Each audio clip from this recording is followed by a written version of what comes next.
Hola. Hola, ¿cómo están? Bueno, este es un nuevo formato de grabación que estamos intentando porque nos estamos adaptando a la invitada que tenemos el día de hoy.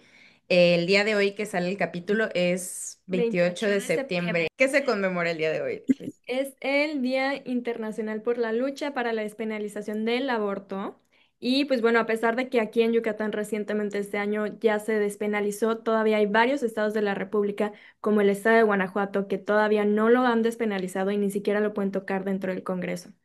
Y creemos que es un tema sumamente importante de platicar, a pesar de que en varios estados ya está despenalizado. Hay mucho trabajo por hacer, especialmente en romper con estigmas y mitos que hay alrededor del aborto.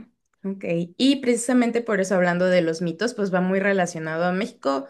Pues se sabe que es un país muy influenciado por sus creencias y también por la religión. Entonces, pues si nos han seguido anteriormente, saben que tenemos un episodio donde hablamos de aborto y religión, pero desde la perspectiva del Islam.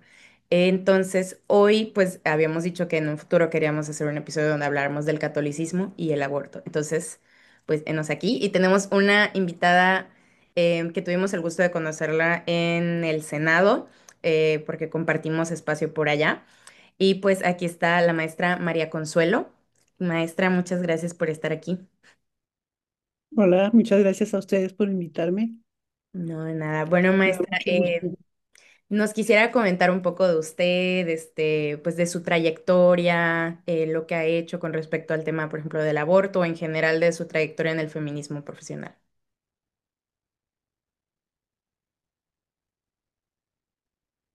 Estoy escuchando las entrecortadas.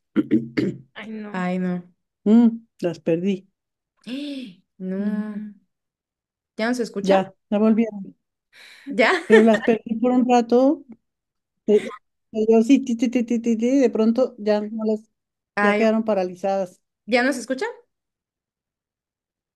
Ya, ahora sí. Ah, perfecto. Nosotros Y sí la ya se escuchamos mueven. bien. Nosotras la escuchamos bien, pero cualquier cosa Bueno, así nos puede avisar y ya. Ok, bueno, maestra, y no sé si le gustaría contarnos un poco de usted, de su trayectoria en el aborto, del feminismo, en general su trayectoria profesional. pues sí, estaba pensando como en hechos significativos que de alguna manera marcaron lo que ha sido el desarrollo de mi posición católica, progresista, que defiende el derecho a decidir de las mujeres en todos los aspectos de la vida. Y también de los hombres, porque no es que los hombres no puedan también tomar decisiones, pero nosotras le damos preponderancia a el derecho de las mujeres a decidir sobre todo lo que tiene que ver con su cuerpo y con su vida. Yo estudié en un colegio de monjas católicas norteamericanas. Estudié en Colombia. Y ese colegio, pues esas monjas eran muy modernas y muy avanzadas al lado de una sociedad bastante conservadora que era la sociedad colombiana, bueno, bogotana, digamos, para no.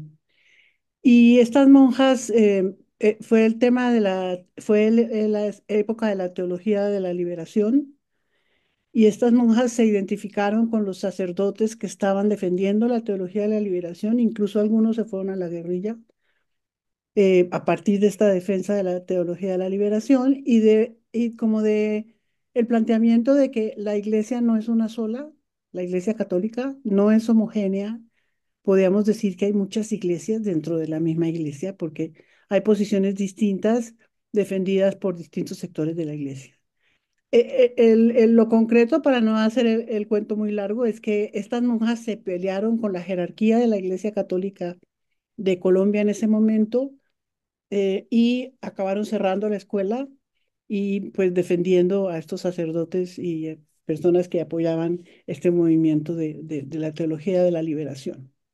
Esa fue como como un primer tip, ¿no? O sea, esto pasó y a partir, bueno, eso me dio a mí una luz, porque era como que sí, esta cuestión de vivir en cierta forma ciegas porque teníamos que aceptar todo lo que nos dijeran y no teníamos la posibilidad de mover un poquito ¿no? Y poder ver hacia afuera y ver la realidad. Esa fue la primera cuestión. Y luego hubo yo he tenido así como una obsesión por la justicia en general y por hacer algo por la justicia. Y bueno, esta fue una primera en donde yo participé muy tangencialmente, pero participé. Y después, cuando ya entré a la universidad, mm, había un movimiento de solidaridad con los indígenas, con la lucha de los pueblos indígenas, y allí estuve trabajando también, apoyándolos en sus medios de comunicación y en su organización, en cómo fortalecer su organización y sus luchas. Después de eso, me vine a México y en México trabajé con el doctor Pablo González Casanova, un historiador, sociólogo muy importante en este país.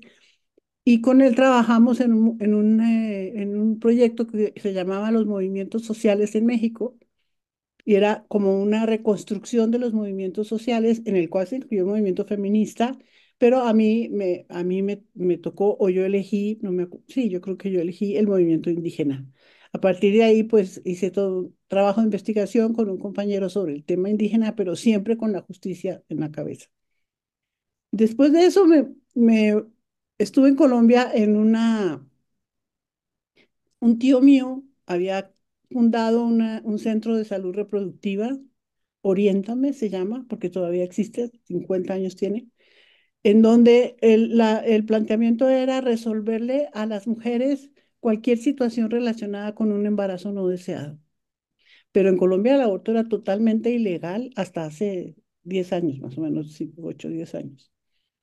En todo caso, él desarrolló una estrategia de atención que permitía que se atendiera a las mujeres que estaban con él planteaba, y eso era, digamos, podía estar sustentado con un aborto en curso en la medida en que las mujeres que no aceptaban ese embarazo ya estaban de alguna manera abortando. Entonces, en este centro yo trabajé apoyando un poco la investigación sobre las opiniones de las usuarias. Eso se volvió un éxito absoluto. Las mujeres, la cola para entrar daba la vuelta a la manzana, porque pues eso no existía en ninguna otra parte del país. Y hubo toda la posibilidad de trabajar, ¿cómo les digo? Sustentados en este planteamiento ético, filosófico, en pro de la salud y los derechos de las mujeres, aunque las leyes colombianas no lo reconocieran así. Y cuando lo reconocieron, bueno, Colombia es uno de los países con una posición más avanzada de todo el continente. Ahí yo trabajé en esa investigación como de opinión de las usuarias de los servicios, y conocí el trabajo de Católicas por el Derecho a Decidir. Él había mandado traducir unos folletos que había encontrado en Washington sobre razones por las cuales las mujeres católicas podían tomar la decisión de hacerse un aborto y no dejar de ser católicas. Eso fue así, a mí me fue como juntar todas mis luchas y encontrar una razón poderosísima para trabajar en pro de la salud bueno, más que todo de los derechos de las mujeres, obviamente también de la salud. Creo que eso fue así como un círculo de cómo empecé, por a dónde fui a dar y por qué llegué a donde estoy.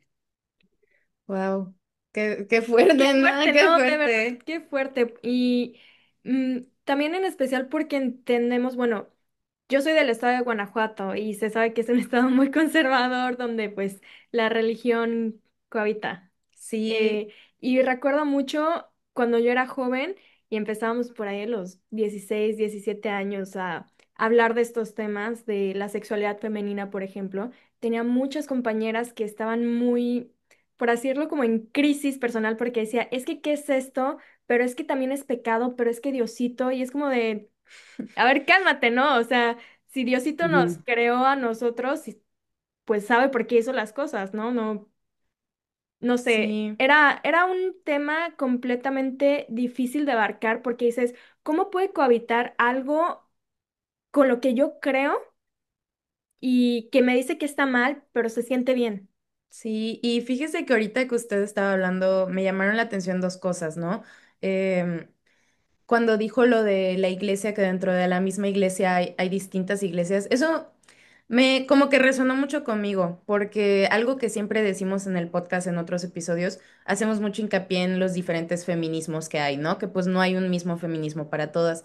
Y como que resonó mucho conmigo en eso, precisamente en que, bueno, precisamente la iglesia, pues, digamos, están en todo el mundo, la iglesia son las personas, y pues claro que como personas, pues no somos las mismas. Entonces el hecho que usted dijera eso me gustó muchísimo, el, como también el espejismo entre el feminismo y la iglesia, que puede, por lo mismo que somos tantas personas, pues hay una gran variedad de esto. Y también, que aprovechando, también le quería preguntar, usted que menciona que es colombiana, que yo recuerdo en el Senado también que nos dio también una como introducción también de su trayectoria, em, ¿qué considera o qué puede ver a lo mejor de comparación dentro de los avances del feminismo tanto en Colombia como en México? Sí, mira, claro, yo digo mi identidad mexicana es feminista, porque cuando yo estuve en Colombia, en toda mi vida en Colombia hasta los 29 años que estuve allá, no, la lucha feminista no estaba en mi horizonte. Yo estaba trabajando por la justicia en otros frentes, pues, digamos. Entonces, sí he tenido contacto con compañeras del movimiento feminista colombiano que han trabajado muy bien. Bueno, todo este trabajo ahora hicieron una coalición de organizaciones que se llama Causa Justa, y ellas fueron las que lograron el tema de la despenalización del aborto hasta la semana 24, que es bastante polémico, pero bueno, en el caso y tiene una ventaja Colombia, y es que lo que se aprueba es nacional, no hay Ajá, estados, pues. claro. O Ah, no sea, sabía eso. no es solo autoridad, un solo acuerdo. Si hay ese acuerdo, pues ese acuerdo es el que rige en todo el país. Entonces, Puede ser eso un ha sido. arma de doble filo eso. Justo. Claro, también puede ser un arma de filo. Para ellas ha sido una ventaja en el sentido de que por lo menos cuentan con esa ley y trabajan a partir de allí. El movimiento feminista colombiano, para mí, bueno, y la situación del país, o sea, cuando empezó la discusión sobre la despenalización del aborto en Colombia, yo leí bastantes artículos de prensa, de una prensa que yo conocía como una prensa conservadora, oficialista, y empecé a encontrar una cantidad de opiniones de gente que yo nunca me imaginé que fuera a ser progresista y que fuera a defender el derecho de las mujeres a decidir. Aquí pasó de una manera similar, pero yo creo que yo tenía aquí como una idea más, como que los intelectuales, las intelectuales sí estaban mucho más del lado nuestro. En Colombia tampoco, en el caso de los intelectuales, yo lo veía así. Pero sí, hubo unas dos, tres acciones muy importantes que generaron una corriente de opinión muy favorable al punto que pues hoy están en donde están. Han tenido varias etapas y, y pues Causa Justa sigue defendiendo el acceso, porque el tema de hoy, y me estoy dando un brinco histórico y todo, es el tema del acceso. Pero volvamos al inicio. Claro. No, maestra, la verdad, creo que hablo por las dos historias de admirar y nosotras siempre pues intentamos hacer referencias pues a personas que han marcado, ¿no? Como un antes y un después en la historia y pues sobre todo en el feminismo y en avances pues que nos competen que luego mencionamos y de verdad su historia es increíble.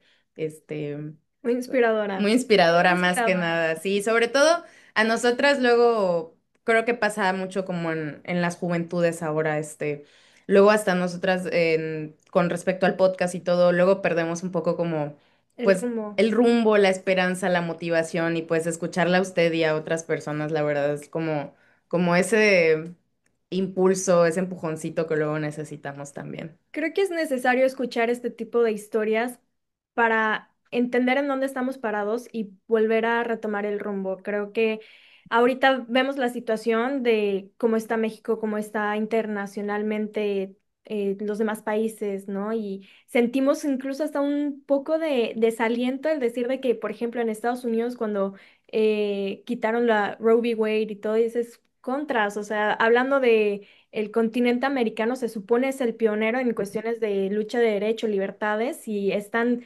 regresando a los años 1950, ¿no? Y Sí, el pensamiento creo que en general de las juventudes en ese momento era más como de qué nos separa a nosotros, los países latinoamericanos, pero cuando hablas de el contexto latinoamericano, especialmente el feminismo, tiene un tinte completamente distinto a los países del norte y muchas veces se nos olvida de colonizar esa parte. sí. Es cierto, es Bueno, cierto.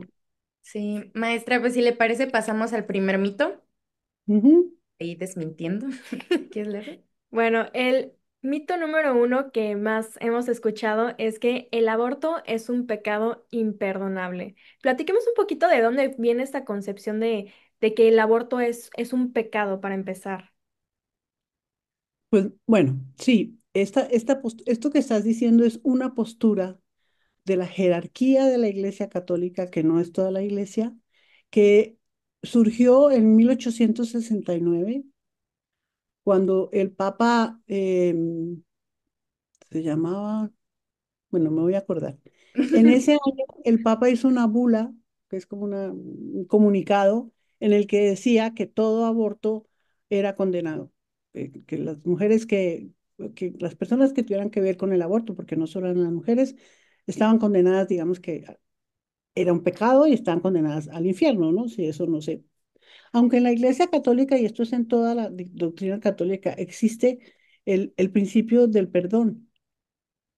Entonces, pues, las mujeres que pudieran haber tenido un aborto y después se arrepintieran, pues eran perdonadas, no tenían por qué ser condenadas. Pero ese no fue digamos, la raíz del- de lo que ha sido la evolución de las posturas sobre el aborto en la Iglesia Católica. Esa es la primera cuestión que hay que entender y difundir. En la Iglesia Católica no ha habido ni hay hoy una sola postura relacionada con el aborto. Eh, Incluso puede decir, digamos, la discusión más importante en la historia antigua fue la discusión sobre la hominización, que le decía, inmediata o hominización tardía del producto de la concepción.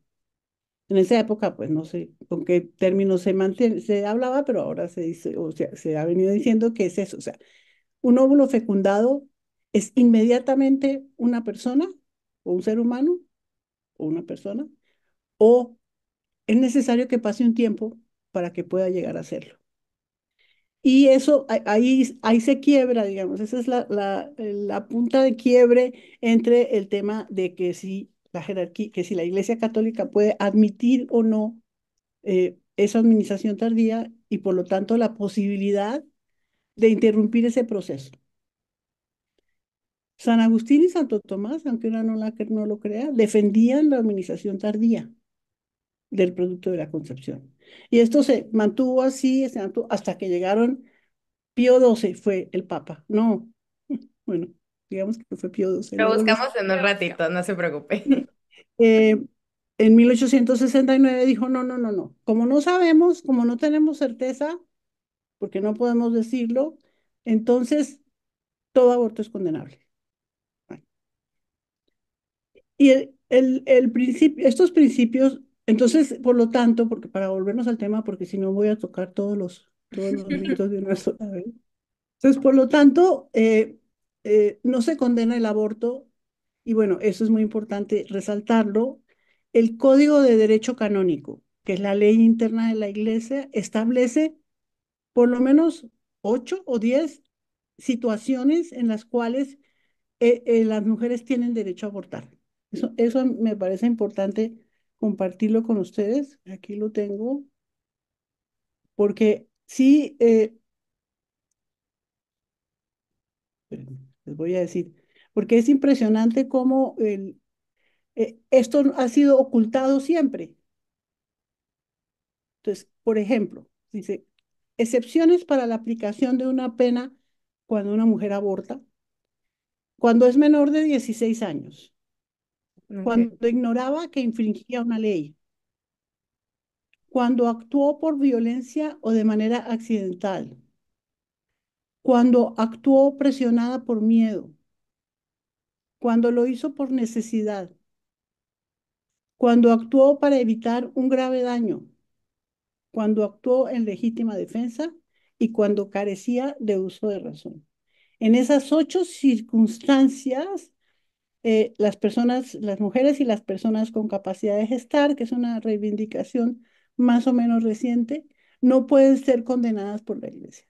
Y lo que dice el análisis teológico es que el, el, la gran mayoría de las mujeres que recurren a un aborto lo hacen por una de estas razones, que casi todos caben en estas razones. Entonces, todo esto es como desmitificar y desbaratar, no sé cómo si se dirá desbaratar, ese planteamiento que parecía como el único posible. El aborto es un pecado y las mujeres que abortan están condenadas. Pues fíjense que en la Iglesia Católica, que es la que habla de pecado, que también el concepto de pecado está siendo discutido últimamente, eso no se sostiene, ese planteamiento no se sostiene si miras lo que han sido las posturas, las posiciones, los documentos, incluso la ley de la Iglesia. Claro, maestra, ¿y estas como 8 razones las podemos encontrar en algún lado o algo así? Porque luego es como lo que luego nos dicen de que a dónde podemos encontrar esta información que están diciendo. Susténtalo. Susténtalo, ándale. Sí, en la página de Católicas por el Derecho a Decidir hay uno de los, tienen un micrositio y en el micrositio está exactamente donde, porque esto fue todo escrito, esto que les estoy diciendo lo escribió un jesuita, Ok, como en los setentas, claro, que fue el que hizo la investigación y en la página, voy a volver a mirar, incluso están las citas, ya. Qué interesante y la está, verdad qué eh, fuerte. está en aquí, ujú. Es un libro de 2001 de Benloj Antonio, Ok, Código de Derecho Canónico, edición bilingüe, fuentes y comentarios de todos los cánones. Es ok. la ley de la iglesia, imagínense.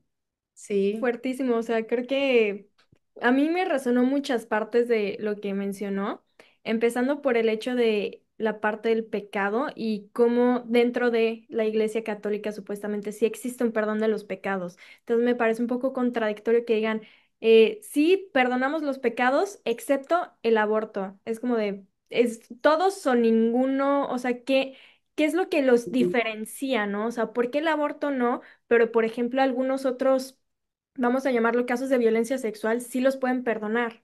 sí, Y dentro de lo que había mencionado también de las 8 excepciones, pues hasta la misma iglesia reconoce, ¿no? Que la mujer tiene autonomía en su propio cuerpo y que no, no lo hace por malicia, sino lo hace por, vaya, vamos a llamarlo un bien común, un bien mayor. sí. Ujú. Y algo que me llama la atención también, pensándolo, pues. Esto lo platicábamos con la maestra, con nuestra maestra donde hablamos del episodio de la religión del Islam y del aborto, bueno, no del aborto directamente, más del feminismo, pero aterrizándolo a esto, algo que ella menciona que yo creo que tal vez va de la mano con lo que dice, es que la interpretación de los textos religiosos casi siempre ha sido a manos de hombres, ¿no? Entonces realmente lo que se ha pasado por años, pues ha sido una interpretación, pues no sé, podría ser patriarcal de todos estos textos de la religión y qué es lo que ahora pues tomamos como religión o lo que creemos que se tiene que profesar. Y me llama mucho la atención porque pues usted ahorita que estaba mencionando las causales pues o las razones más que nada de por qué abortar o cuándo podría ser una razón para abortar. Creo que si es que sí se considera pecado, vamos a partir de ese punto. em, Creo que es de los pocos pecados, tal vez, que se podría cometer por una mujer. Y tal vez ahí viene como la idea, ¿no? De hasta dónde realmente, como lo que decía Regina también, de que es condenado completamente, pero hay otros pecados que sí se pueden perdonar, ¿no? Entonces, pues cuando es error de una mujer, como que ya inherentemente por parte que sea del patriarcado o lo que sea, cuando ya es una mujer la que peca, pues ya parece que es como imperdonable, ¿no? Incluso ahora que planteas eso, Regina, dijiste una cosa que es fundamental en el trabajo que ha hecho, digamos que el movimiento de la teología crítica al interior de la Iglesia Católica es el tema de la congruencia. Sí. ¿Por qué por qué si todos los pecados se perdonan, este no, ¿no? Incongruencia. Adentro de las enseñanzas de la Iglesia Católica, de la jerarquía, porque es que luego una se confunde con el lenguaje, pero es la jerarquía de la Iglesia Católica, hay muchas incongruencias. Un tema que vino a romper con su supuesta autoridad moral por encima de cualquier cosa fue el tema de la pederastia clerical. ¿Cómo puede ser que personas que encubren crímenes como los de el abuso sexual de menores por parte de sacerdotes quieran dictar las normas de la moral para las mujeres? O sea, realmente ese fue un quiebre para la jerarquía de la Iglesia Católica tremendo, pero de un nivel que por supuesto no se sabe bien. Por ejemplo, en Estados Unidos, por ejemplo, con el escándalo que hubo, me acuerdo, fue en California, ¿no? Perdieron millones de dólares de donativos que les daban los fieles, millones de dólares. Entonces, eso ahí también pegó este tema de la pederastia clerical. Entonces, esa parte de velar las incongruencias de la jerarquía, de los mensajes que la jerarquía de la Iglesia Católica difunde como si fueran la palabra de Dios, para no decir otra cosa. La palabra de Dios es esa. Y eso realmente es lo que y claro, como estás diciendo, las interpretaciones teológicas y las interpretaciones teológicas de la Biblia y los demás escrituras y de las enseñanzas son definitivas para saber qué camino coger, porque puedes encontrar interpretaciones completamente contrarias. Y entonces, ¿qué es lo que te está guiando? Entonces, hay principios que la teología ha asumido, que son principios que comparte la humanidad, como la defensa de los derechos humanos, y que se ponen al interior de la iglesia y se encuentra la incongruencia con un mandato a las mujeres que es cruel, inhumano, al lado de los derechos que tenemos las mujeres y los derechos humanos que tiene cualquier mujer. Es toda esa, eh, es que no sé la palabra, ¿cómo decir? Como si fuera un rompecabezas, se fueron quitando pedazos, se quitó, se desarmó.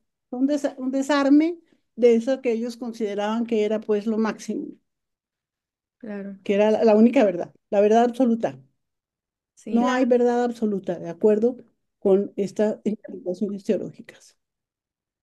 Sí, definitivamente. Y algo que también mencionó que me llamó mucho la atención es, se sabe que históricamente la Biblia ha sido modificada un sinfín de veces y creo que obviamente dentro de estas modificaciones quitan, ¿cómo se llaman? Se me olvidó. Las escrituras, quitan cosas que dijo algún otro profeta o incluso personajes, como el intento de borrar a María Magdalena dentro de la historia.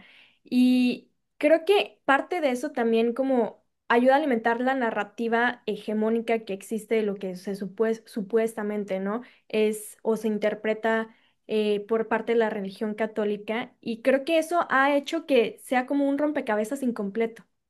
Y hay como ciertos hoyos que no hacen sentido que se están ¿No? intentando como cubrir con ciertos razonamientos o ciertas interpretaciones que ahora sí que como diría la chaviza, nada que verientas, ¿no? Sí, y es muy fuerte porque, bueno, Regina y yo estudiamos en una universidad católica, entonces creo que estas partes de precisamente como de desmentir y hacer mucho hincapié en la interpretación de los textos, pues ha sido base luego en debates que teníamos en el salón, cosas así, y la verdad es que luego la gente, o sea, la religión pues tanto como las costumbres, la cultura y todo, pues es algo que la gente tiene pero bien arraigado. Entonces sí es súper difícil luego como intentar, no sé, como desmentir, deconstruir todas estas ideas. Sí. Y desemboca fácilmente en el fanatismo. Y Sí, ahí sí no hay nada completamente. que hacer. O sea, cuando se convierte en fanatismo, ya, digamos, más bien sigamos construyendo esta parte de la historia con la que nos identificamos, ¿no? Y cuando Te dicen, hay un acuerdo universal sobre qué es un derecho humano o que todas las personas tienen derechos humanos por el solo hecho de ser personas y encuentras el maltrato que la Iglesia Católica y muchas iglesias, no solo la Iglesia Católica es patriarcal, hacia las mujeres, pues ahí eso se rompe, o sea, no puedes seguir considerando que es un mandato universal. Y Claro. las interpretaciones teológicas feministas han sido muy importantes para romper con esto. Precisamente fueron las teólogas feministas las que hay una muy conocida latinoamericana que se llama Ivone Guevara, que es brasileña, que ha hecho un trabajo fantástico. Y hay, bueno, y norteamericanas hay varias que también hicieron un trabajo fantástico para deconstruir, esa es la palabra, se me había perdido, deconstruir ese mandato, esa enseñanza planteada como mandato, ¿no? Claro. Y creo que aquí ya como pudimos resolver otros o contestar más que nada otros mitos que precisamente uno era ser católica y estar a favor del aborto es una contradicción. Que bueno, ahorita creo que con lo que estuvimos platicando, con lo que nos contó, creo que se contestó, creo que es más una contradicción como lo que estaba diciendo Regina, por ejemplo, del como la incongruencia entre el, bueno, o Ujú, sea, el aborto pues podría, es como Es de los imperdonable, es pero imperdonable, pero otros tipos de pecados no. Creo que ahí está la contradicción más grande, ¿no? ujú. Ahí hay un tema muy importante, que es el tema de la libertad de conciencia y de la agencia moral, la autonomía moral de las mujeres. Uno de los temas centrales en esta discusión, digamos, es el reconocimiento de la agencia moral de las mujeres. Y este reconocimiento está basado en la defensa de la libertad de conciencia. La libertad de conciencia no es solamente un valor que pues, en la Iglesia Católica ha sido defendido hasta por los papas más conservadores, sino que también es considerado un derecho civil. Ese tema, lo que plantea, digamos, en términos generales, es que si las personas toman sus decisiones ante situaciones, ante dilemas éticos, ante situaciones de conflicto interno, basadas en en su conciencia, en que yo considero que estoy actuando correctamente, de manera, he reflexionado sobre el tema, he puesto todas las pros y los contras de la decisión que quiero tomar, esa decisión es moralmente válida. Y esa decisión no puede ser cuestionada en sí misma porque fue tomada de acuerdo con mi libertad de conciencia. Eh, claro, dirás que también un asesino toma la decisión con más de su libertad de conciencia. Pues hay, digamos, parámetros en esto, en el sentido de que no es una sola cosa, sino es un tema en pro de la defensa de la dignidad humana. La dignidad humana y la libertad de conciencia son dos valores centrales que nadie te puede discutir que no son reales. Y esa es, digamos, la base de la afirmación que hacen las teólogas feministas y nosotras retomamos de que las mujeres tenemos autonomía, agencia moral para tomar decisiones sobre todos los aspectos de de nuestras vidas y que esas decisiones son moralmente válidas y que la Iglesia Católica en su conjunto, la jerarquía, debe aceptarlo, pues siempre ha defendido la libertad de conciencia como la base de la dignidad humana. Claro. Sobre eso también hay muchas discusiones, pero esto me parece que es central. La libertad de conciencia, la agencia moral, la autonomía para la toma de decisiones. Y es como el tema de creer en en la capacidad de las mujeres, tener confianza en las mujeres. Las mujeres están tomando decisiones que para ellas son correctas. ¿Por qué tenemos que estarlas cuestionando o por qué tenemos que castigarlas? Eso es más allá de lo racional. Entonces, todo esto está fincado en la consideración de la posición de las mujeres en la sociedad y en el mundo y en la familia. Claro, eso que menciona, la verdad, creo que es muy importante también porque algo que se menciona mucho en el aborto es que el aborto está ligado directamente a que la mujer decida.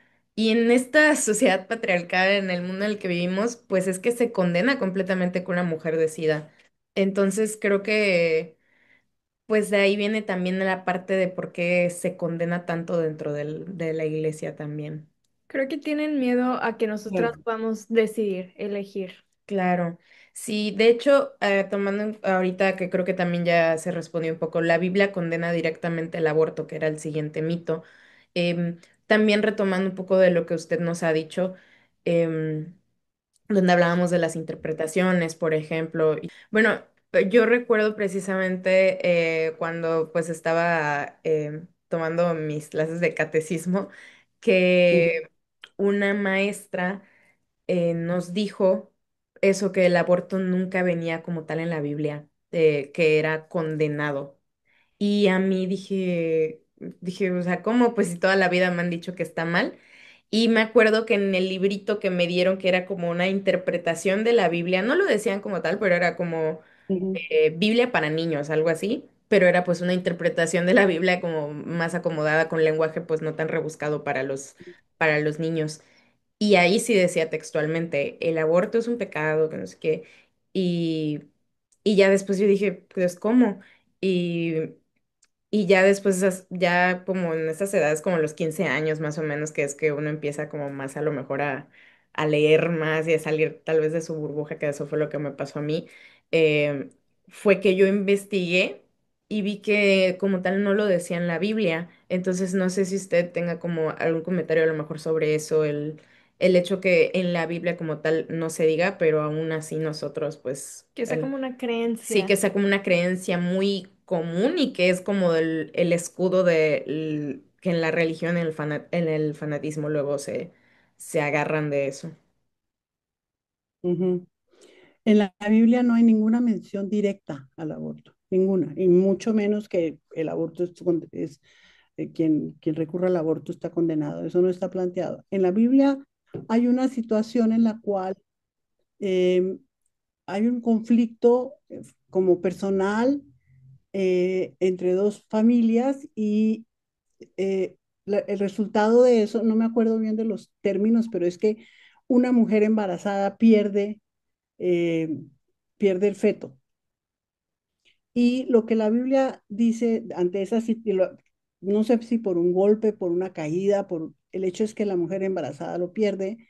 Y lo que se pone, el acento que se pone en la Biblia, esa cita no la tengo, habría que buscarla, es eh, el hecho de que la mujer haya sido golpeada y no que se haya perdido una vida sagrada, digamos, entre comillas. Eso no es esa no es la conclusión que tiene la Biblia. Por supuesto que está puesto como un sello, como ustedes dicen, porque es el objetivo de la jerarquía de la Iglesia Católica.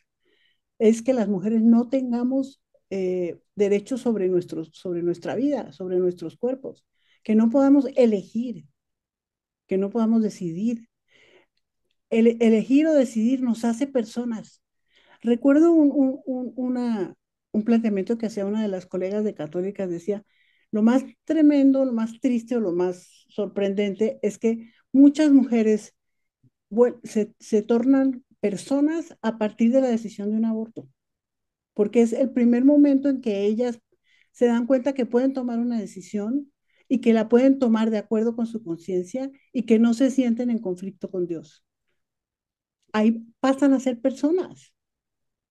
Habían estado sometidas, habían estado viviendo solamente ante el mandato y no pudiendo tomar decisiones sobre su vida.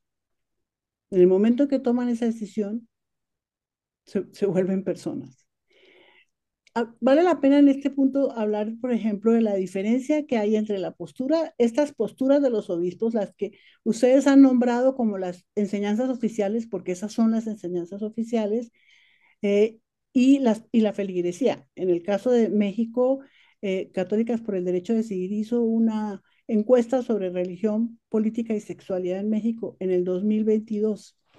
Y algunos de los resultados fueron que el 80% apoya que una mujer pueda recurrir a un aborto cuando la vida está en peligro. 71% cuando el embarazo es resultado de una violación, 67% cuando la salud de la mujer está en riesgo. Eh, Después, en otra manera de presentar los resultados, dice que 3 de cada 4 personas en México coinciden en que la legalidad del aborto tiene impactos positivos y 2 de cada 3 personas se oponen a que una mujer que aborta vaya a la cárcel. Eso me parece que ha sido, por ejemplo, una razón muy, muy importante digamos, de unificación. El tema de la criminalización del aborto ha sido una causa central para el avance y la progresividad de las leyes. Nadie puede admitir, o sea, nadie lo hace, ni siquiera la jerarquía de la Iglesia Católica, que las mujeres que abortan tienen que ir a la cárcel. Y luego está el otro tema que tiene que ver con el acceso, que les dije que estaba allí. Entonces, que podemos hablar de eso en un ratito. Pero estos son, digamos, los puntos centrales que Católicas por el Derecho a Decidir, bueno, yo aquí estoy como integrante de la Asamblea de Asociados de Católicas por el Derecho a Decidir, fui directora de esa organización por 20 años. Son estos que hemos planteado: la libertad de conciencia, el derecho canónico, las diferentes posturas que ha habido al interior de la iglesia y el planteamiento de que no dejas de ser católica y que ese planteamiento de que no dejas de ser católica por haber abortado también lo apoya la mayoría de la población católica en estas encuestas. Eh, a ver, voy a ver si puedo darles las personas, sí, el planteamiento de la mayoría de la feligresía es que una persona, por el hecho de tener un aborto, no deja de ser católica, no dejarás de ser católica. Eso me parece que es central, eh, que se entienda que el tema fundamental es el deber de tomar decisiones de acuerdo con la conciencia, y si esas decisiones son tomadas de acuerdo con la conciencia, pues son decisiones moralmente válidas.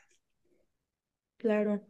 No, qué Luego fuerte. están otros temas, pero bueno, ese es otro, No, sí, a mí ¿sí? algo, pues para complementar también lo que dijo, a mí precisamente, pues yo al menos como yo creo que casi todo el mundo aquí en México, se ha tenido la religión, el catolicismo en específico, como muy inculcado desde la niñez. Y yo recuerdo cuando empecé a leer del feminismo también que me hacía mucho ruido, o sea, no podía como entre esas dos partes, o sea, de mí como no sabía cómo podían coexistir. Este, porque pues por un lado escuchaba algo y luego otro. Y yo recuerdo que vi la cuenta de ustedes de católicas y ya fue que empecé como a igual a ver más cosas y dije, ok, como que me dio cierta paz mental también, ¿no? De lo que era como tal eso, porque Ujú, pues decía, es que como, pues yo veía como también en las noticias o todo de mujeres. Hace poco aquí en Yucatán, ¿cuál fue el caso? Hubo un caso muy sonado aquí, muy triste, muy lamentable, que ahorita, que fue el proceso de legalización del aborto que sonó, Ya. que era de una chica, una niña, mejor dicho, creo que tenía como 10 entre 10 y 12 años, de un pueblo indígena, creo que hablaba maya, si no estoy mal, que ella precisamente solo hablaba maya. Entonces tuvo un aborto, que no sé si fue espontáneo o fue Creo que fue espontáneo. creo que fue espontáneo, entonces empezando por ahí, ¿no? Y la llevaron a un hospital y solo hablaban español y pues no le explicaron en ningún momento sus derechos en el idioma en el que ella hablaba. Y si no estoy mal, creo que la condenaron Sí, a... que es sumamente lamentable porque en México, como usted sabe también, muchas veces cuando estaba penalizado en varios de los estados, era un arma, ¿no? El no te explico, te hago firmar cosas que ni siquiera sabes qué son y básicamente estás firmando que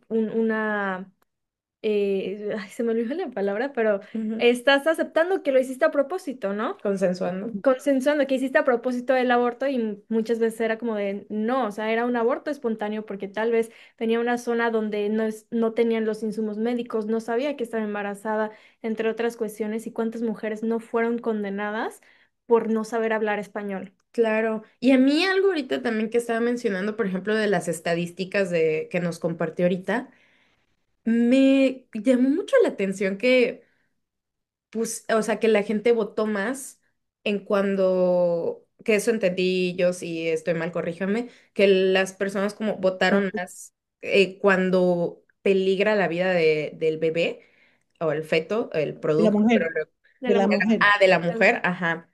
de la Cuando, mujer. Cuando corre peligro ok, la vida de la mujer, 80. Cuando corre peligro la salud, 67.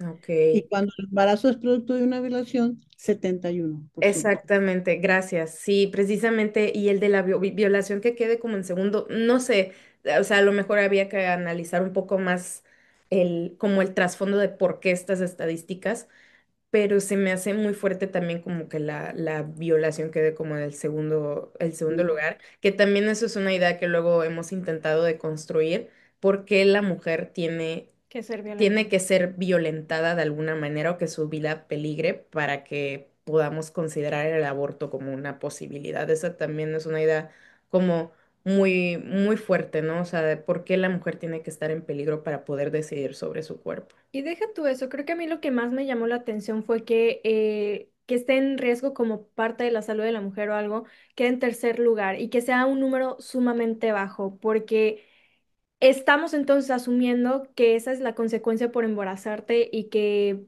deberíamos de normalizar el llevar a cabo, a llevar a término pues un embarazo a pesar de que me esté afectando en mi salud. Y no vamos a hablar únicamente de la salud física, también incluso hasta la salud mental, porque nosotras tenemos que ser abnegadas y decir, pues Ujú, bueno, esto, como dirían, esta es la cruz que me tocó cargar, ¿no? De esto es ujú, lo que ujú, yo tengo que hacer para llevar a cabo un embarazo y creo que no hay una concordancia también.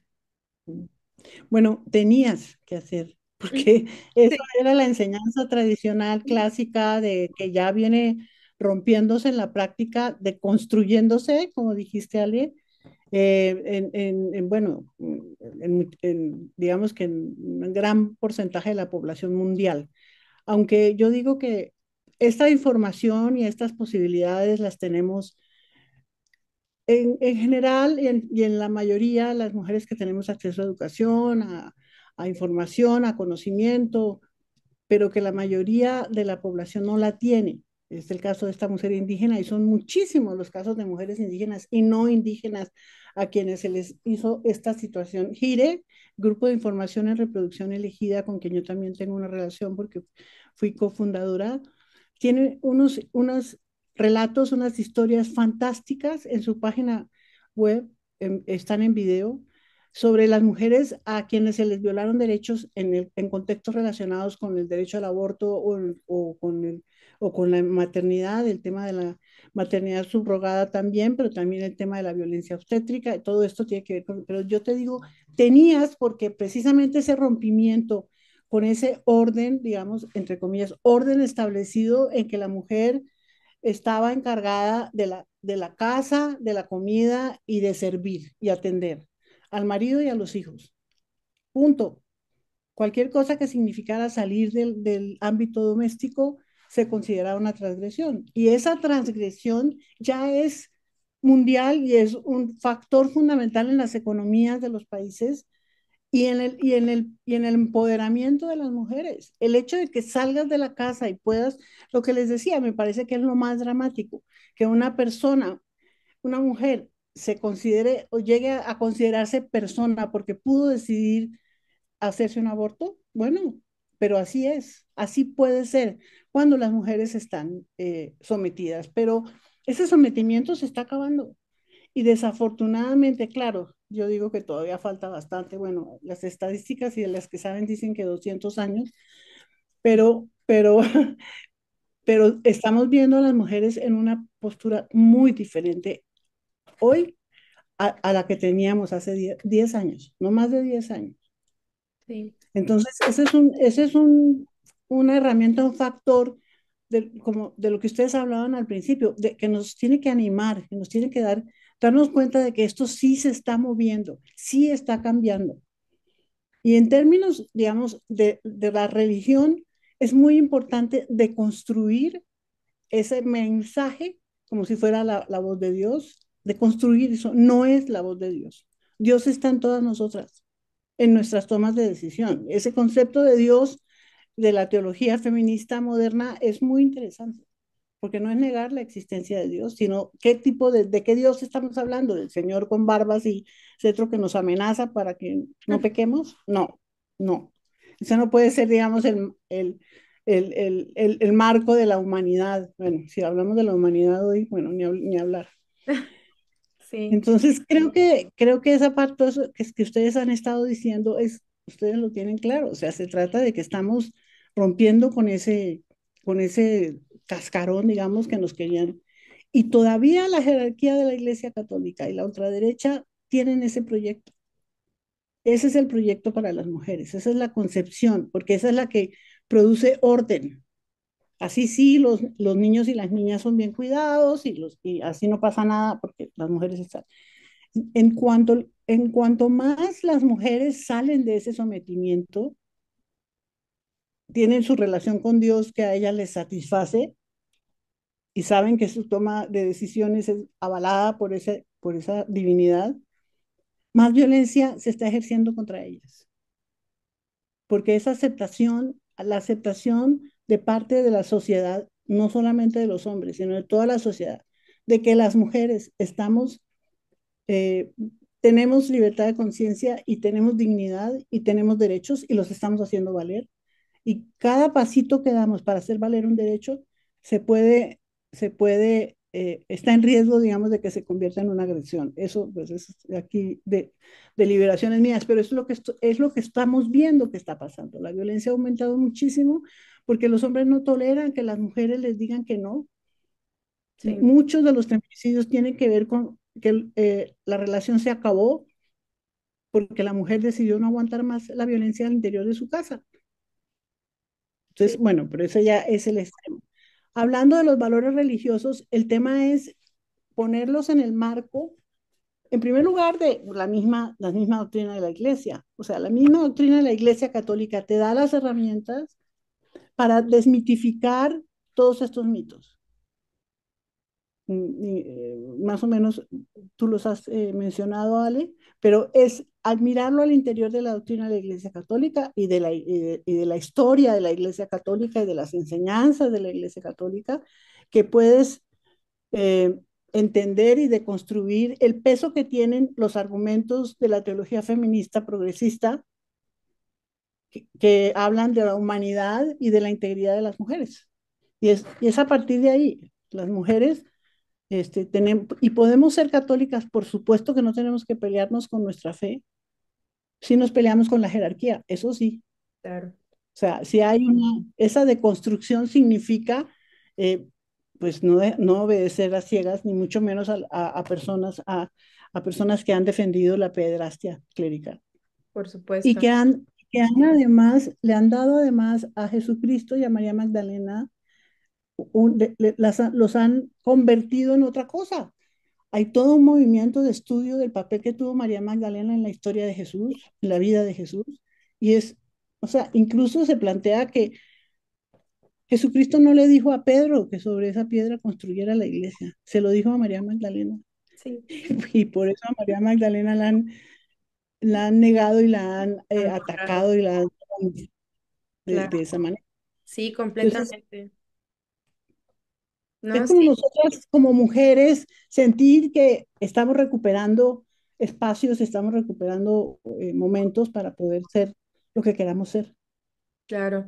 ¿Sabe, maestra? Igual ahorita que estaba hablando, me acordé que hace como unos, ¿qué será? Yo creo 4 años, yo estaba ahí viendo videos en Instagram, precisamente de la página en Católicas, y algo que resonó muchísimo conmigo, que estoy casi segura que fue en Católicas, que lo vi, Católicas por el derecho de decidir. Vi un video donde hablaban incluso sobre el concepto de que a la Virgen María, que igual sé que tienen como ahí sus interpretaciones sobre el qué es el Virgen María, pero donde hablaban que María también tuvo ese derecho de decidir ser Sí. madre. Y eso se me hace muy bonito, muy fuerte Yo fui también de escuchar. consultada. Exactamente, se me hace como también bonito verlo de esa manera, ¿no? Que ella decidió ser madre. Entonces, ya a lo mejor viéndolo de una manera más espiritual o desde, desde este punto de vista espiritual, pues se me hace también como bonito y reconfortante así pensar que, bueno, fue madre porque quiso y porque lo decidió. Porque eso es luego algo que nos dicen Ujú. también del aborto, ¿no? Ay, que están en contra de la maternidad. Claro que no, la maternidad es muy bonita cuando es deseada. em, y pues creo que ella es el claro ejemplo de eso, ¿no? Sí, y sí, pues está la Anunciación, ¿no? Lo que se llama, conoce como la Anunciación, y hay muchísimas obras de arte en el que el momento en que el arcángel llega y le pregunta, ¿no? Bueno, sí, dicen unos, no le preguntó, le ordenó, bueno, o sea, otra vez sujeto a interpretación. Claro. Y claro, eso también, desde allí, darle a las mujeres una postura, una posición diferente con relación al desarrollo de todos estos temas. Estaba viendo que algunos de los mitos que ustedes habían elegido ya quedaron cubiertos. Por ejemplo, Sí. el de que toda la iglesia está en contra del derecho a decidir, pues claro que no, y lo demuestran las encuestas.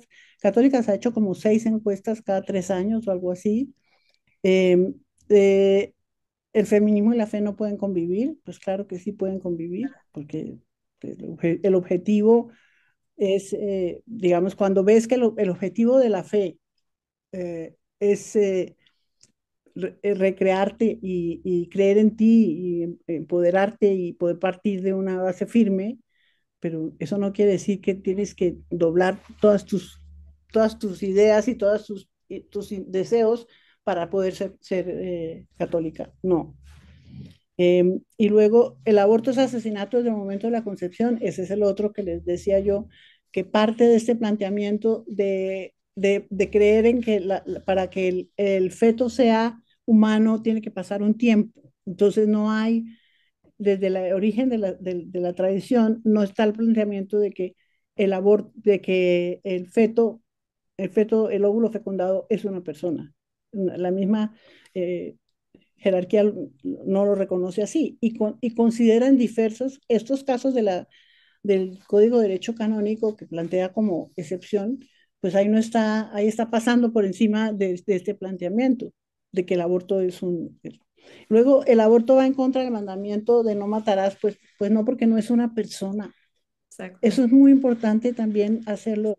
La Iglesia Católica, las enseñanzas de la teología católica progresista y feminista están de acuerdo con el desarrollo científico que dice que el feto hasta las 12 semanas no está formado y hasta las 24 no tiene la posibilidad de ser una persona y que realmente es una persona cuando nace, no antes de nacer. Eso lo han investigado sacerdotes, teólogos y bioeticistas y lo tiene también la bioética muy, muy, muy, muy claramente demostrado. No se puede plantear me acuerdo de una conferencia de un experto que ponía una mórula, que es como una bola, o una especie de planeta echando, si hace una bola, decía, ¿ustedes creen que esto es un bebé? Pues por supuesto que no. O sea, es el desarrollo embrionario tiene una historia y ha sido tomado en cuenta para, por ejemplo, para los plazos para la despenalización del aborto que ha habido en todo el mundo. Entonces, las 12 semanas es como el primer acuerdo, el más general, porque todavía no se puede hablar de que haya una formación. A partir de las 12 empieza la formación y hasta las 24 es que se puede hablar de la posibilidad de sentir, ni siquiera de pensar, porque hasta esa semana, hasta semana 24 25 se dan las interconexiones cerebrales necesarias. Tiene un nombre, no me acuerdo, ya se me olvidó el nombre, pero antes están los elementos ahí porque sacan los fetos de 5 semanas, sí, parecen un embrión, un bebecito, un embrión de bebé, pero no tiene capacidad de pensar, ni capacidad de razonar, ni de sentir. Eso se da a partir de la semana 24. Entonces, no se puede aceptar ese planteamiento de que el aborto está en contra del mandamiento no matarás porque, porque no es matar a una persona, que ese es el argumento más fuerte que usa la ultraderecha en contra del derecho a decidir, Sí, que Sí. las mujeres están asesinando a sus bebés. Justo, y nos da mucho gusto también que se toque esta parte, porque en el episodio pasado que tuvimos con la abogada Andrea Tamayo, saludos si nos está viendo, saludos, Andy. Ujú, hablábamos también, cubríamos la parte legal, ¿no? De que era, hasta qué punto era considerado una persona legalmente hablando, y pues también llegaba al mismo punto, ¿no? Que es hasta que el producto está fuera del vientre materno que se puede considerar y que es sujeto de derecho. Y acá pues hasta en la misma ciencia pues lo confirma, ¿no? ujú, Que exacto, no es una persona hasta que sale del vientre exacto. materno, porque ya te aseguras que va a poder cumplir con el ciclo de la vida, porque pues antes de eso no sabemos si va a sobrevivir, si no va a sobrevivir, o si el embarazo siquiera va a llegar a término. Claro, y algo también que pues han mencionado ambas, creo que es importante, ¿no? Que, bueno, a veces como persona que nos han inculcado algo desde toda la vida, desde la niñez, y ya después intentar de construirse, yo sé que puede ser algo muy fuerte. Lo he visto, por ejemplo, con mis papás, que han tenido la religión también muy arraigada desde la niñez igual. Creo que Ujú, sí es un proceso a lo mejor un poco muy fuerte, sobre todo ya en una edad un poco ya más avanzada, pero creo que también entra como esta parte de la empatía, ¿no? Bueno, en el feminismo decimos sororidad también como entre las mujeres, pero también una empatía, ¿no? Porque, em, no sé, creo que el concepto de persona también no es solo algo como que se ha hablado en la religión, también desde el aspecto legal, como decía Regina, que hablamos en este capítulo con Andy Tamayo de la legalización del aborto, de la despenalización, mejor dicho. Este, ujú, y ahora también el concepto de persona, ¿no? En la iglesia. Entonces, ya como en varias aristas, dentro de lo legal, en lo religioso, dentro de todo, ya hemos como desmenuzado esto. Entonces, creo, ujú, y ya que una persona decida aún así tener su postura como em, pro vida, como antiderechos, ujú. creo que también se me hace ya entonces no eres, o sea, no es que seas pro vida, solamente eres una persona antiderechos y no te gusta que una mujer decida sobre su cuerpo. Sí, ese nombramiento, ay, no me acuerdo.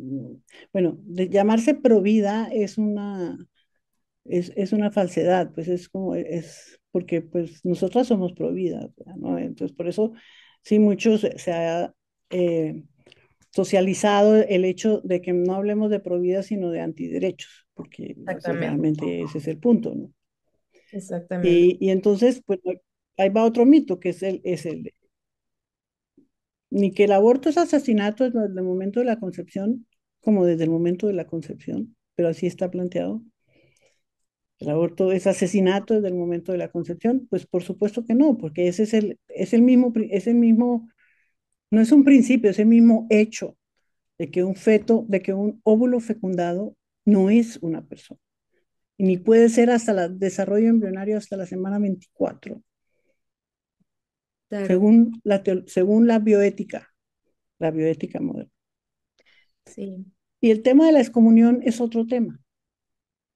La excomunión no es inmediata. Hay un poco el planteamiento de que la excomunión es un proceso en la iglesia que requiere como una especie de tribunal, ¿no? Se llama a la persona, se le juzga, se plantea y se le da oportunidad de defenderse para que se decrete su excomunión. Eh, por supuesto que entonces al abortar no quedas excomulgada inmediatamente, aunque bueno, al lado de eso se plantea que la excomunión tiene que ver con tu propio proceso de que tú sientes que porque abortaste estás fuera de la iglesia. Y entonces de alguna manera ahí estás excomulgada porque lo haces por ti mismo, por ti misma estás viviendo ese proceso.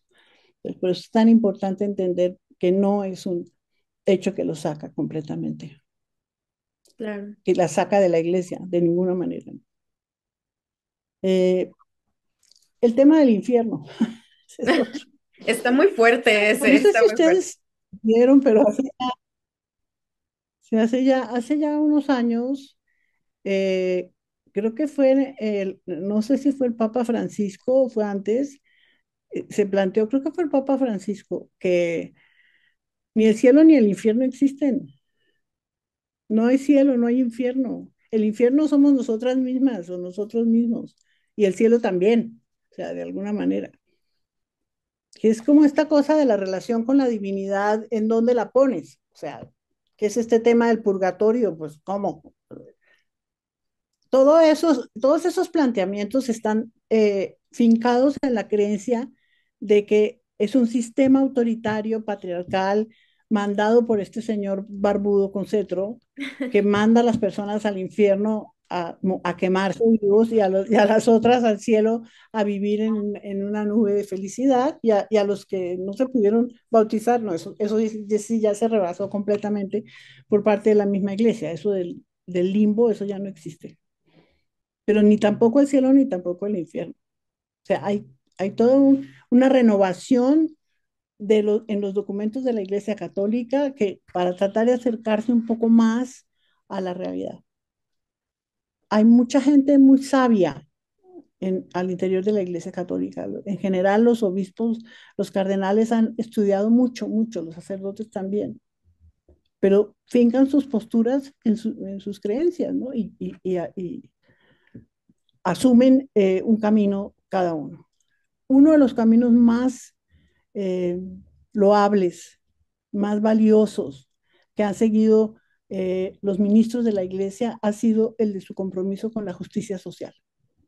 Y se han ido a Tarahumara y se han ido a donde sea a vivir con las comunidades más vulnerables y más desprotegidas, a vivir con ellas e intentar protegerlas. Y esa es una parte de la Iglesia Católica.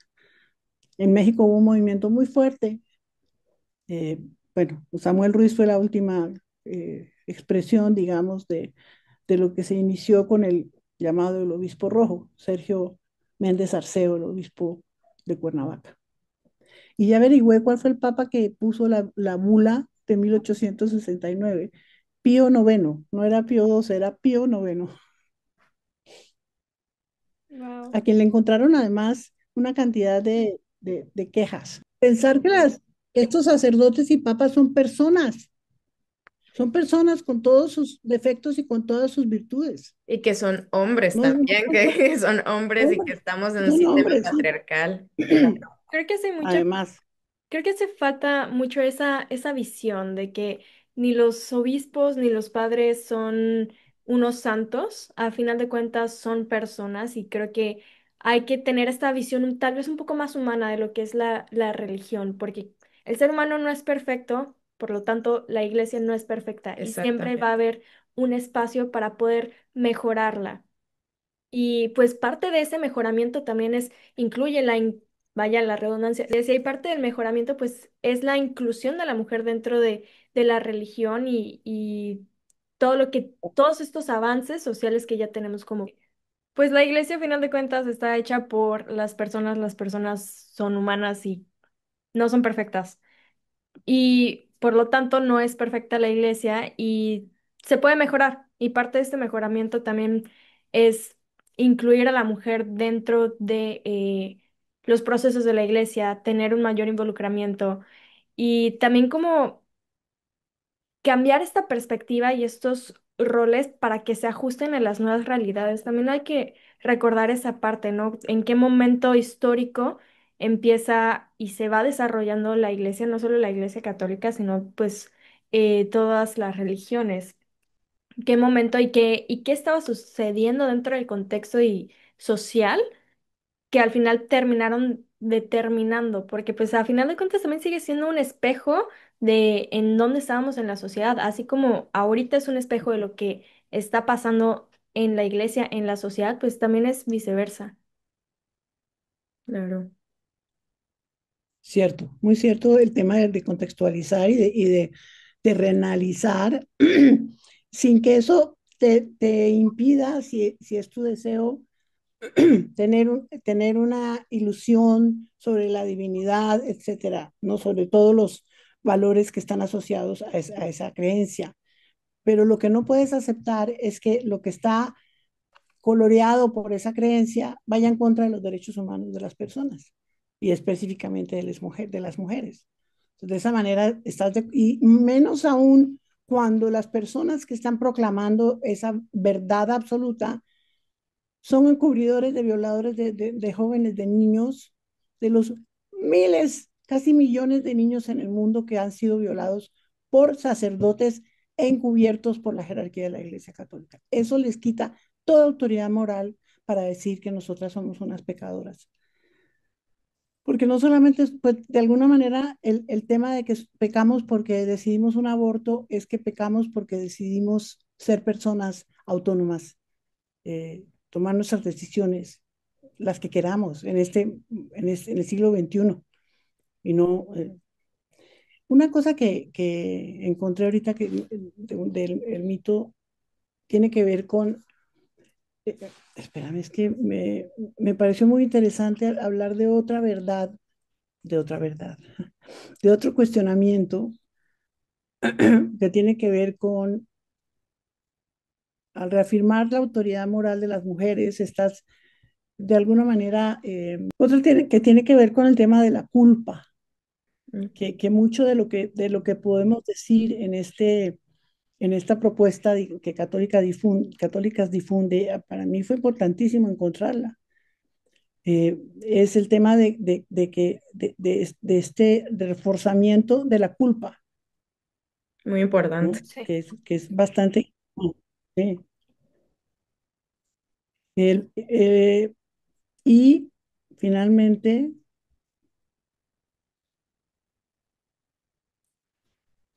ah, ya. Hay un principio de la Iglesia Católica que es la infalibilidad. Ok. Y la infalibilidad quiere decir, y seguramente eso se los han planteado, lo han encontrado, es decir, que lo que es infalible para la jerarquía de la Iglesia Católica es un dogma.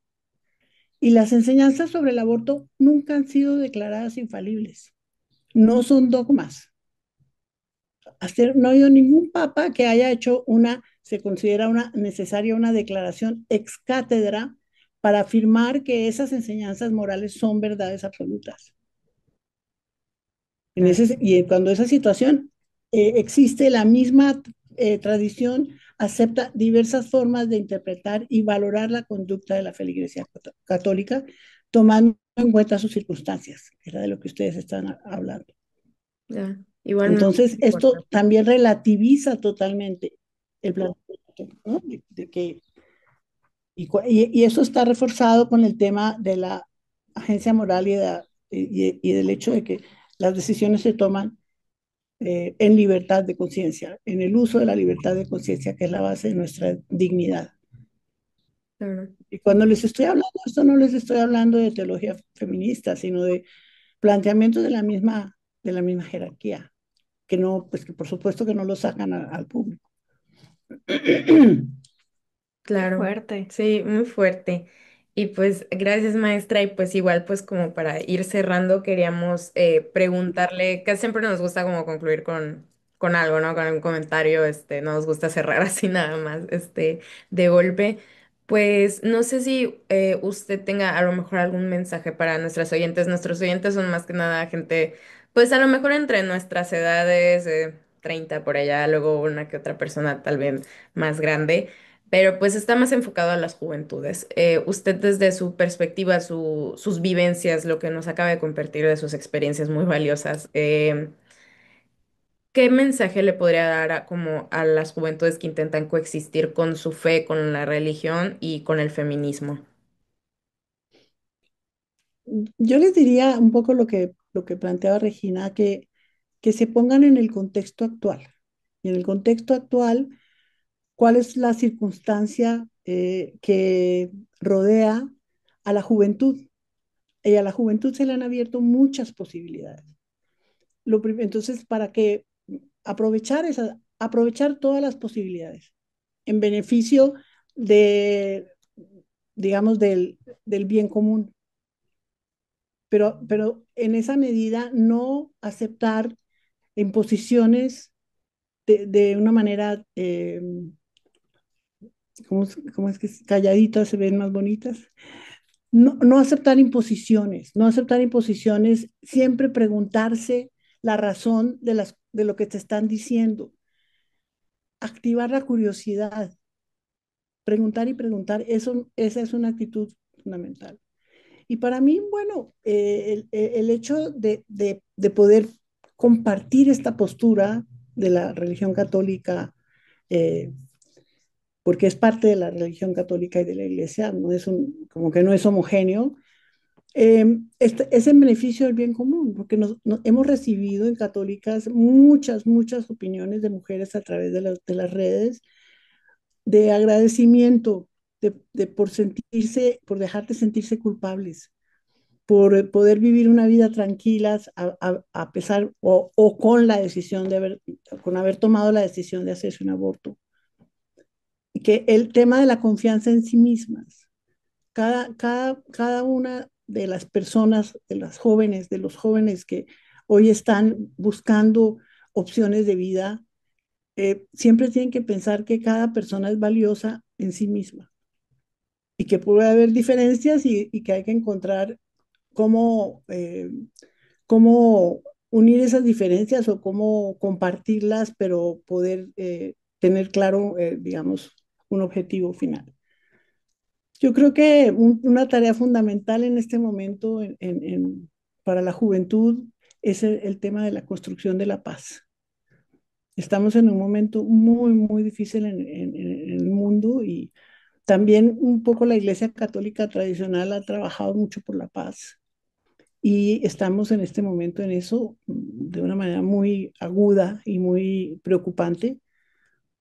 Entonces, en la construcción de la paz, trabajar por el bien común, la confianza en sí mismas, en sí mismos y no permitir las imposiciones. Estar siempre alertas a preguntar, a cuestionar, a discutir. Claro, bellísimo. Bellísimo, sí. Sí, no, es que si algo me gustaría pues también agregar, además de por dos a todo, Ok, todo lo que es dijo. precisamente eso. Creo que las juventudes, o bueno, ahorita ya las juventudes no tienen tanto miedo a cuestionar. Creo que las generaciones más grandes que nosotras todavía tienen ese pequeño miedo a cuestionar, en especial lo que es relacionado con la religión. Porque dentro de mis pensamientos o mis conclusiones también está que hay, está mal visto cuestionar a gente más grande, a los otros, y cuestionar algo como la religión te hace sentir incluso hasta culpa de, Sí, es que no soy un buen católico, no soy un buen creyente porque estoy cuestionando todas estas enseñanzas que supuestamente vienen de un Dios todopoderoso, cuando en realidad estás cuestionando ciertos dogmas o ciertos comentarios que tal vez ni siquiera provienen de este ser y provienen de de las interpretaciones que el hombre le ha dado. Entonces, creo que la gente tiene mucho miedo a eso, a cuestionar y cuestionar a la iglesia, pero creo que es completamente necesario hacerlo y es un momento fundamental el que empecemos a cuestionar a estas instituciones, especialmente a la iglesia, ya sea la iglesia católica o cualquier tipo de iglesia, pero bajándolo al contexto de la iglesia católica es sumamente importante. Ahorita creo estamos viviendo también vamos a llamarlo crisis de fe en las juventudes, porque no se sienten identificadas con estas enseñanzas y con estas ideas que la iglesia ha traído. Si nosotros no los cuestionamos, si nosotros no cuestionamos lo que están proponiendo, el status quo que proponen, difícilmente vamos a seguir sintiendo esta identificación con la religión y es algo sumamente humano creer en algo o en alguien. claro. Y bueno, al menos yo aterrizándolo como algo personal, la verdad, como ya compartí hace rato, creo que ha sido uno, antes ya ahorita pues he aprendido como a cómo coexistir con estas partes de mí, pero la verdad es que creo que el trabajo que ustedes hacen en Católicas es padrísimo, es Maravilloso. muy necesario, y se me hace algo muy bonito también como perdón, como el pensar en esta manera de que el feminismo y la religión no están peleados. ¿Por qué? Porque también viéndolo como desde el aspecto tal vez un poco más espiritual, pues precisamente si hablamos de paz, de derechos humanos, pues es que las mujeres entramos en eso, ¿no? Entonces, como querer borrar esa parte de la religión, pues también se me hace algo contradictorio. Entonces, precisamente lo que usted comentaba de el cuestionarnos, pues es algo que nosotras siempre hemos como reafirmado, pues a la gente que nos escucha, que algo que siempre hemos eh, exigido, que es algo que se tiene que hacer. Entonces, pues la verdad es que escucharla pues, fue increíble, la verdad, el como enriquecernos de esta perspectiva y pues creo que, como dice Regina, no tener miedo como a cuestionarnos como cosas a lo que nos han implementado toda la vida, pero también siempre recordar que también es importante escuchar a personas como usted que ya vienen de otra generación de o sea, y tomarlo en cuenta, ¿no? Porque algo que nos decían mucho en la carrera, nosotras estudiamos relaciones internacionales, como ya sabe la gente que nos escucha, este, em, pues algo que decimos siempre que es que un pueblo que no conoce su historia está condenado a repetirla. Entonces, pues creo que también eso se puede aterrizar al feminismo, o sea, debemos de tomar como lo que han hecho otras generaciones y pues aterrizar al contexto de ahora. Creo que a veces como que nos achicopala un poco lo que está pasando en todo el país, ¿no? Ver como lo que está pasando en Estados Unidos, lo que incluso dijo usted en el Senado, todo lo que está pasando de Trump, de que los discursos conservadores están muy fuertes ahorita en el aspecto del foco de comunicación de medios masivos. Pero Ujú, creo que algo que a mí que me hace sentir mejor, porque pues sí es un poco así de cómo vamos a estar retrocediendo tanto también pienso que la respuesta que ha tenido ahora la gente, o sea, la resistencia que hemos tenido, ahora somos más y antes, o sea, gracias a, y no también al mismo tiempo a las redes sociales, pues la presión ha sido muy fuerte, la presión mediática, resistencia a todos estos discursos antiderechos ha sido muy fuerte. Entonces, pues creo que gracias al trabajo que ustedes sembraron, es algo que ahora estas generaciones debemos de seguir tomando para seguir teniendo esta resistencia, porque los discursos antiderechos, pues desgraciadamente van a seguir. A usted ahorita lo comentó que se estima 200 años, o sea, a lo mejor si decido tener hijos no lo van a ver, pero ni yo ni mis hijos, pero pues creo que poco a poco ahí vamos y pues es no soltar esta lucha. ujú. Sí, exacto, tienes toda la razón, tienen toda la razón.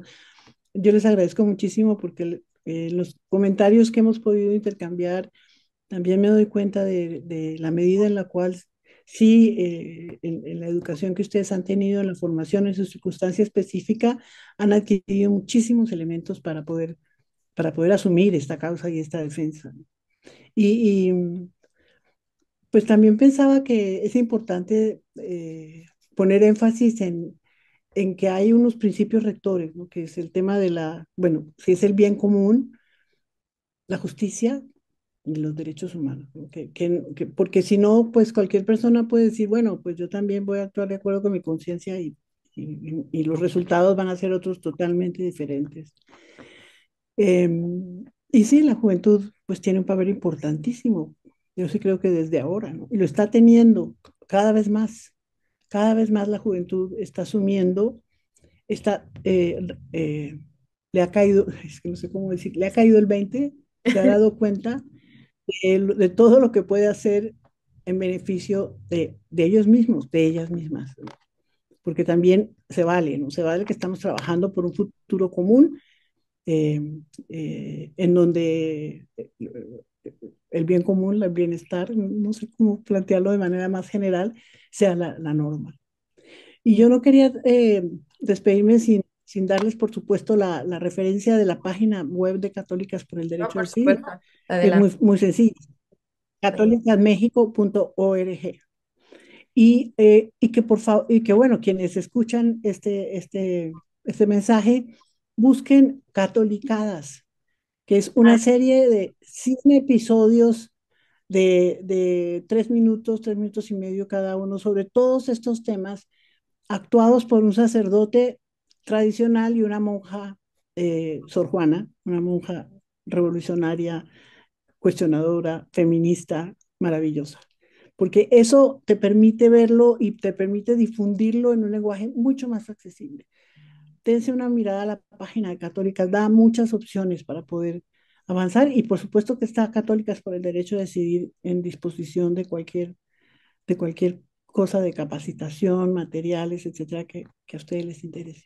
No. Muchas gracias. Claro, gracias, Y, maestra. y bueno, antes también de despedirnos, esto lo voy a comentar porque no podría ser un 28S sin que lo comente y es que esperemos que este episodio también ayude a que en el estado de Guanajuato finalmente, no, lo tengo que decir, lo tengo que Sí. decir, la Es que verdad. Regina es de Guanajuato y siempre Sí, aprovecha para... claro, Sí, claro, claro. porque la realidad es que me parece sumamente triste que ni siquiera dentro de los pasillos del Congreso se pueda hablar o mencionar la palabra aborto sin que se les paren los pelos de punta y se pongan todos nerviosos. Me parece sumamente triste que dentro del Congreso del Estado de Guanajuato no se pueda ni mencionar la palabra aborto sin que se les paren los pelos de punta y se pongan todos nerviosos.